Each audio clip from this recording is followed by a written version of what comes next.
Hope you all are doing well. And today, it's after a long time that I'm facing the camera. This lockdown has taught us a lot of things, especially we teachers have, come very close to technology. मैं उम्मीद करूंगा आप सब बहुत अच्छे होंगे and अपने अपने घरों में सुरक्षित हैं आप सब. Now, the point is, I'll be starting off with the poem A Legend of Northland by Phoebe Carey. Now, Phoebe Carey actually was an American poetess. She was the sister of Alice Carey, another American poetess. This poem, however, is a ballad. Now, what is a ballad? Ballad basically means a poem that has a story in it. A story that is written in the form of stanzas, in the form of versification. That's a ballad. Now, I have been telling you a lot many times that literature is a reflection of life, that literature has taught us a lot of things. What I want you to understand at this point of time here is, this particular poem also has a deep implication, has a deep meaning, has a great significance as far as humanity is concerned. To be very frank, this poem talks about Saint Peter. Saint Peter is a very famous character from the Bible, one of the disciples of Jesus Christ who preached Jesus's, teachings to common people, to humanity. But what makes the poem here special, let me tell you, is the fact that although we have taken birth as a human being, unfortunately very few of us really understand the importance of being a human being. So, this poem by the poetess here, I am sorry again because I do not have the text, so I am referring to my gadget for the text. So you may find me a bit distracted at times. I apologize. माफी चाहूँगा इस चीज़ के लिए. But I have jotted down a couple of points for you which I have to refer to so that I can tell you. Well, this poem, I told you, is a ballad and it brings out the folk culture. Now, the word legend here talks about a story. Legend here talks about a saga, a tale. And that is what you need to understand. A folk tale that comprises, of the traditional values is something that relates to the legend of Northland. Well, when you talk about the poetess, she has very evocatively pointed out the lesson of humanity. Well, I won't take much of your time and I'll start off with the explanation so that you understand. Away in the Northland. Now, Northland is, relating to the North Pole. And as you know, geographically, North Pole is very cold. It's very cold. There is snow everywhere. And you hardly have sun rays there. Well, if at all there is, sunrise, it's for a very short period of time. Away in the Northland, where the hours of the day are few and the nights are so long in winter that they cannot sleep them through. Specifically talking about winter season, Northland is atrocious. Now, when I say atrocious, it means horrible. The winters are very cold, chill. As it is, it's a snowy region. Besides that, the sunrise is very momentary. It's for a very short period of time that the sun rays cover the area. So the story in the poem, because it's a ballad, I told you, ballad is a story that is written in stanzas. So away in the Northland, in the North Pole, where the hours of the day are few, very less amount of hours you find during the daytime, and the nights are so long that they cannot sleep them through. It's very difficult for the people to cover night because it's very long, it's very intense. So in the region around the North Pole, Northland, the duration of the day, as the poetess has said, as she has pointed out, let me tell you here, is very intense, where they harness the swift reindeer to the sledges when it snows. Now, specifically when you watch the National Geographic or the Animal Planet, you must have seen sledges. They are carts, they are vehicles that are drawn in the snowy regions. They are drawn in the snowy regions and they are drawn with the help of animals. Sometimes they have dogs or greyhounds. Here it's the reindeer. So harnessing means to tie the reindeers to the cart. So again, the poetess has very evocatively pointed out the geographical situation there, or you may say the ambience, the lifestyle of the people. So the reindeers are all attached, they are all tied to the sledges and they are made ready to be drawn. Excuse me. And the children look like bears cubs in their furry clothes. Furry clothes. Small children, golu molu types, they look very cute, especially when they wear those furry clothes. They look very cute. So the people, they tie their animals to the carts, and the small children, they wear these furry clothes and they look very cute. The first two stanzas, definitely the entire poem has got imagery. Now what is imagery? Children, I had told you before, earlier also I had told you, that imagery is a literary device which is used to create a visual impact, a visual effect. So when you read these lines, you must be, getting the feel of the place. Wow. The feel of the place visually, and that is more important, remember. Well, so the first two stanzas again talk about the physical situation of the place Northland. So they experience severe cold situations, cold conditions, and since it's the polar region, it's the snowy area, so people tie the reindeers to the sledges and the children look, very cute. They look like baby bears. They tell them a curious story, and from this stanza onwards, the poetess has tried to give a hint. She is seeping into the story, the legend of Northland. They tell him a curious story. They tell them a curious story. The children, them here refers to the children. I don't believe it's true, and yet you may learn a lesson if I tell the tale to you. So the parents, like in our childhood also, we have been hearing a lot of tales from our grandparents, from our parents, about many things. Ek tha Raja, ek thi Rani types, stories. Again, stories and anecdotes with a moral lesson. But then yes, in this particular poem also, the poetess has said that however, the parents, the guardians, the elders, they definitely, share this anecdote, the famous legend of Northland, to the children. Out of which there is definitely a possibility of a moral being derived.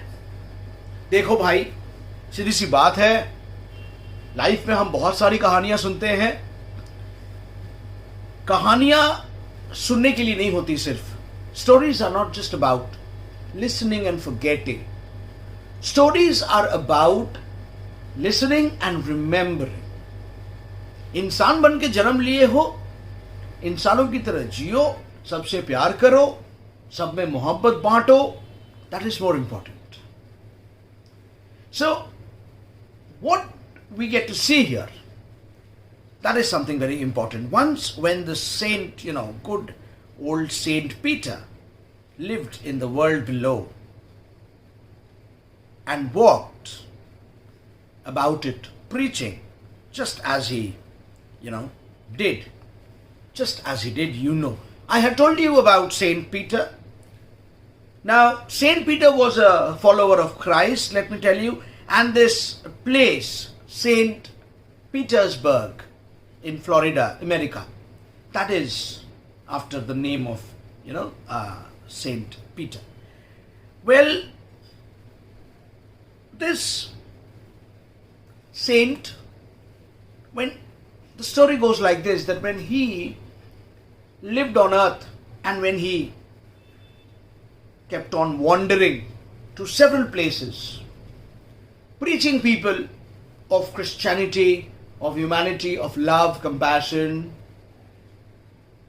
he came to the door of a cottage in traveling round the earth where a little woman was making cakes and baking them on the hearth.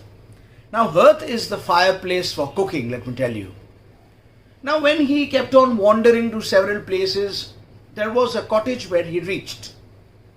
And this cottage, there was a little woman who stayed in the cottage. And she kept on baking cakes. She was baking cakes. And being faint with fasting, for the day was almost done, he asked her from her store of cakes to give him a single one. A very common gesture, children. Excuse me. A very common gesture when Saint Peter was wandering, talking to the people on humanity, preaching people on humanity, etc., etc.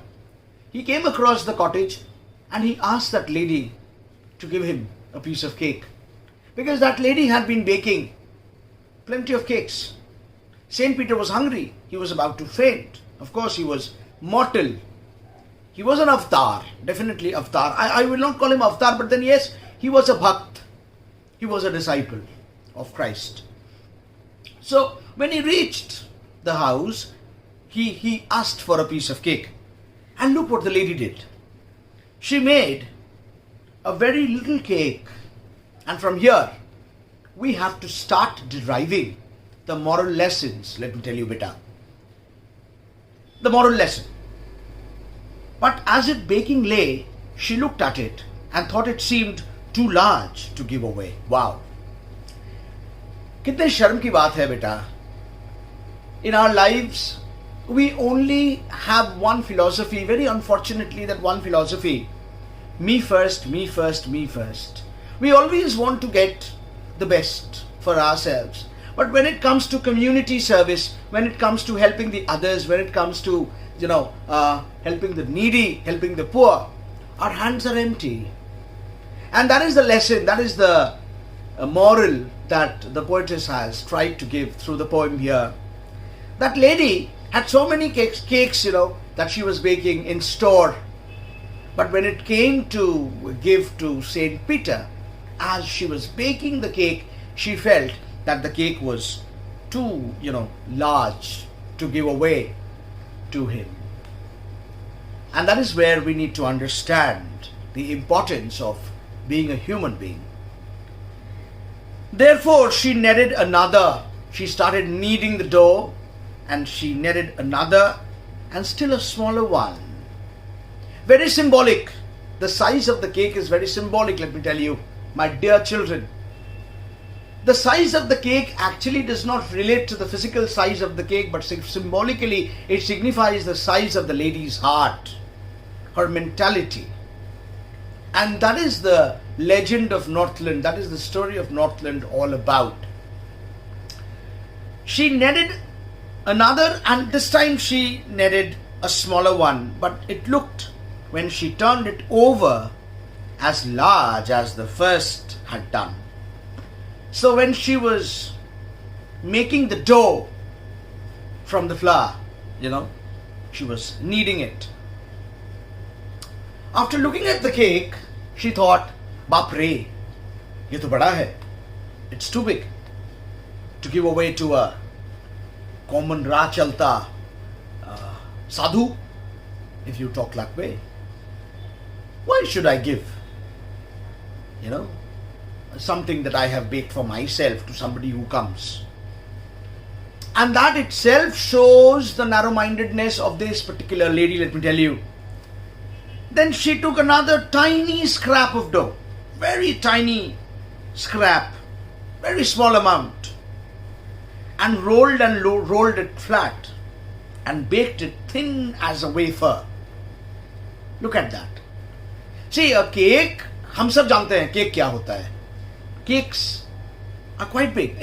Small cakes are there, medium-sized cakes are there, big cakes are there, pastries, wow, मुंह में पानी आ जाता है. But look at what she's doing here. She is baking, she's rolling the dough in the thinnest way possible. Why? Because there is an amount of selfishness, there is an amount of narrow-mindedness, there is an amount of, lack of community service that she does not hold.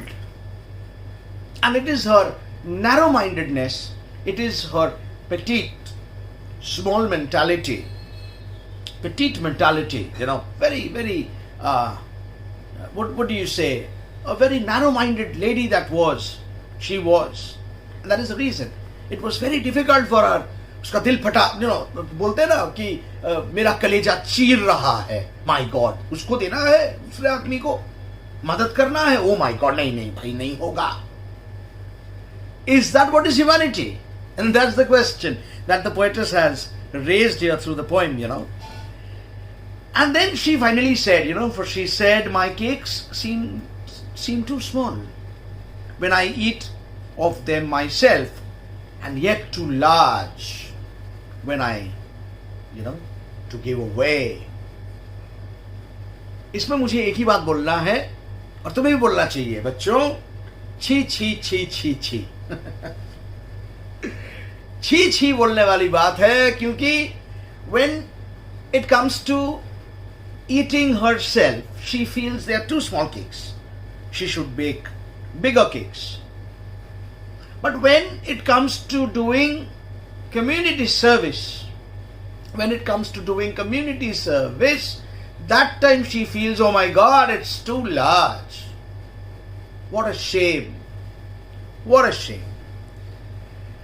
So, she put them on the shelf.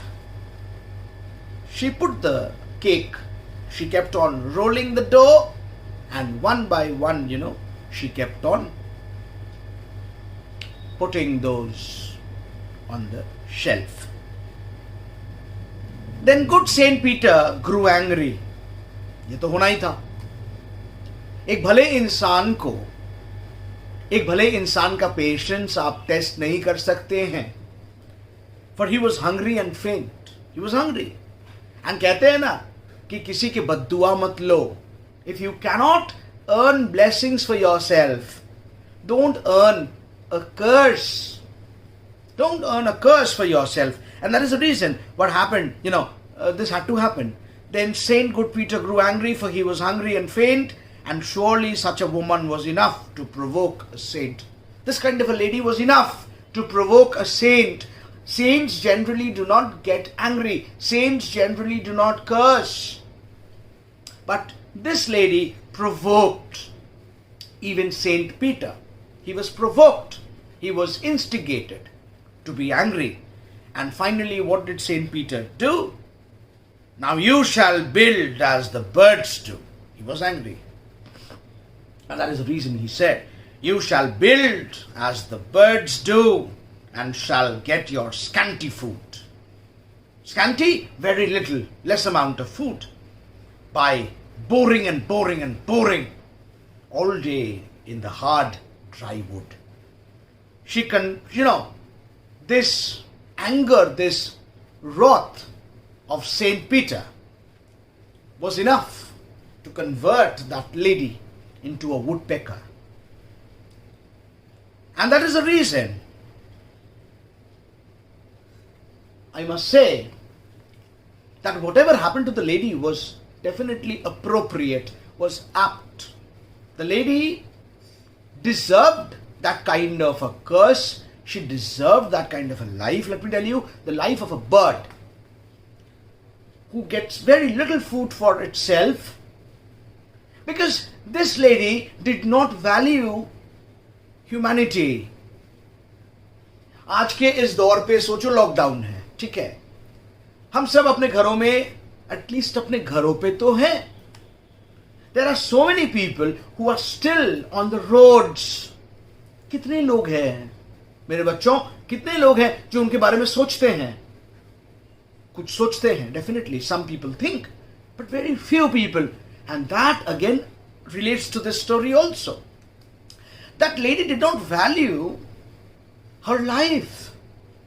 She was able to bake cakes, she was able to feed herself. Had she valued humanity, had she, valued community service, she would have understood the pain of this saint. Because this saint had taken to religious preaching and had sacrificed Moh and Maya. But ultimately he was needy, he needed food. And humanity tells, do not stay anybody away, do not keep anybody away, especially if the person is in need. And that is the reason why this saint grew angry. I hope you people are able to understand this poem. It's a very beautiful poem. Then up she went through the chimney, never speaking a word. This had to happen. And out of the top flew a woodpecker, for she was changed to a bird. Very simple lines. Then she had a scarlet cap on her head. Scarlet means a brilliant red color cap. Again, imagery, a cap that, the birds have a scarlet cap. It's said, topi nahi pehante wo, but it's how birds look, woodpeckers look. So, and that was left the same. But all the rest of her clothes were burned. Very important to understand. Black as coal in the flame. The only thing, that remained with her was the scarlet cap. All the other clothes were burned. And it has got a significance. If you do not value what you have, better you don't have it. And every country schoolboy has seen her in the wood. That is how the legend goes. Now I come to the significance of the title. That is how the legend goes. Every schoolboy saw her in the woods, the forests, where she lives in the trees till this very day. And it is said that she lives till date, boring and boring for food. So I come to the end of the explanation of the poem. She bores and bores. Tuck, tuck, tuck, tuck, tuck, tuck, tuck, tuck, tuck, tuck, khane ke liye. She has to, keep wandering from one place to another. And now probably she is able to feel the pain that probably Saint Peter was feeling at that point of time, when she had denied him food. And that is exactly the lesson with which the poem comes to an end, my dear children. If you are a human being, what kind of a human being are you if you do not understand the value of another human being? Ye lockdown mein to especially we must understand more. Everybody is doing so much to be alive, to reach out. But how many of us do actually value it? Very few people. So my last, advice to you all is, read this poem not with a sense to get marks in the exam, but rather read this poem in such a manner that you derive the lesson of life from this particular poem. Never ever take things for granted. Never ever take people for granted. You never know who meets you, and you never know who turns out to be of great help, or probably who turns out to be the greatest blessing in life. So with that, I take your leave. Please be safe and sound at home.